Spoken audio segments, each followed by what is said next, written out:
I used to think that self-discipline was all about punishing myself for not achieving unachievable goals. But when I discovered the concept of mindfulness, I realized that it was possible to achieve my goals without feeling like a failure every time I slipped up. Mindfulness is about being aware of what you're doing at any given moment and making healthy choices about how you spend your time and energy. Here are some simple techniques that can help you develop your own mindfulness in order to become more self-disciplined. Avoid using the word self-discipline to describe your habits. We are not talking about punishing yourself, not meeting unachievable goals, or beating yourself up when you don't do something right, because that would only make you feel bad and give up. We want to be mindful of our actions and aware of how we think and feel. If your goal is being healthy and eating well, then set reasonable rules for yourself, such as planning out meals ahead of time so that you don't have an excuse not to eat right. Set long-term goals. You've done the hard work of figuring out what you want to achieve, and now you need to put it all together into a plan for success. First, define exactly what you want to achieve.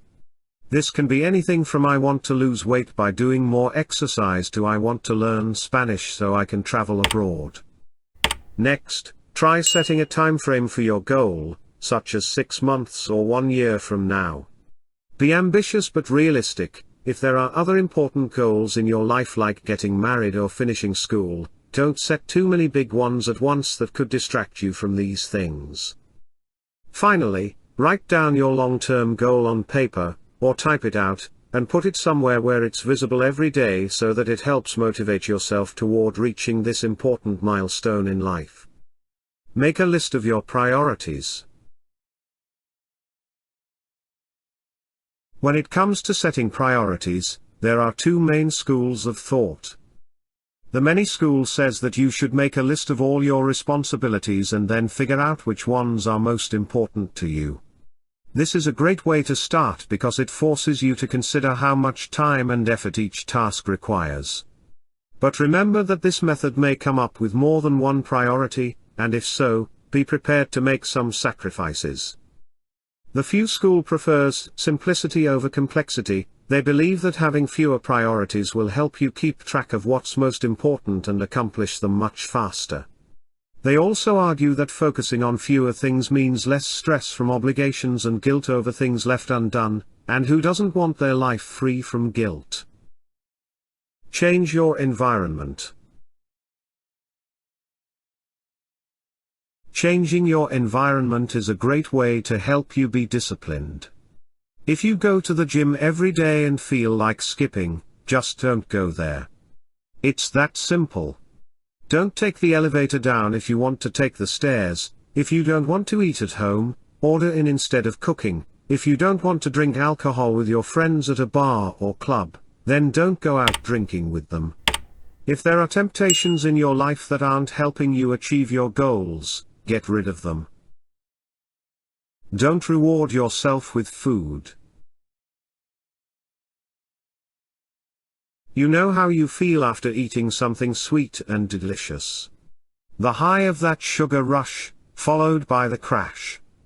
Then you're even more tired than before, because your body has to work harder to process all that sugary goodness. You know how you feel when you eat something salty and greasy when it's not really lunchtime yet. The headache from sodium overload comes on pretty quickly, and then there's no energy left for anything else. So don't do it. Don't reward yourself with food. It will only lead down a slippery slope toward weight gain and other health problems further down the road. Instead, treat yourself with experiences like taking a bath or going for a walk outside. Stop saying, "I'll start tomorrow." One of the biggest reasons for not being able to complete your goals is that you don't start them in the first place. When you're trying to get something done and make progress, it's easy to put off important tasks because they feel overwhelming or difficult. You might say, "I'll start this tomorrow," but then when tomorrow comes around, you tell yourself that it's not a good time or that there are other things more pressing. It's important to be realistic about your abilities. If you aren't ready to do something today, then don't tell yourself that it can wait until tomorrow, or next week. It may seem obvious at first glance why putting off tasks helps no one, including ourselves, but take some time to think about it before making excuses or setting up roadblocks that keep us from moving forward with our goals. Do something you love every day. Find something you enjoy doing, and make it a habit. Make it part of your daily routine. Don't be afraid to try new things. Get off of social media. Social media can be a distraction, a time sucker, and used to procrastinate. It can also make you feel bad about yourself and jealous of other people's lives. Why not use that time for something more productive? Make a schedule. Each day, decide how you will spend your time. Use a calendar to schedule time for study, work and play. Try not to overbook yourself. It's better to have open slots in your schedule than no time at all. Make a list of the things you want to get done and prioritize them so that they become manageable tasks instead of overwhelming goals. Be realistic about what you can accomplish in the allotted time frame. Don't overbook yourself. Plan ahead for breaks by scheduling them into your day when possible and appropriate. Self-discipline is about being mindful rather than punishing yourself for not meeting unachievable goals. When you're self-disciplined, you don't set out to achieve a goal and then punish yourself when you don't hit it. You set out with awareness of what the goal will take and how long it will take, and then calmly accept whatever happens. In conclusion, be honest with yourself and set goals that you can achieve.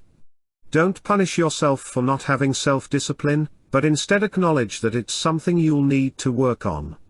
Start by changing your diet, getting off of social media, and making a schedule for yourself each day.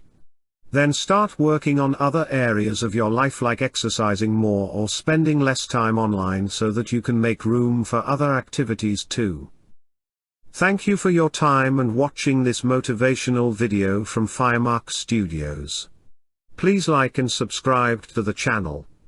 We appreciate your support and we will continue to bring you positive content.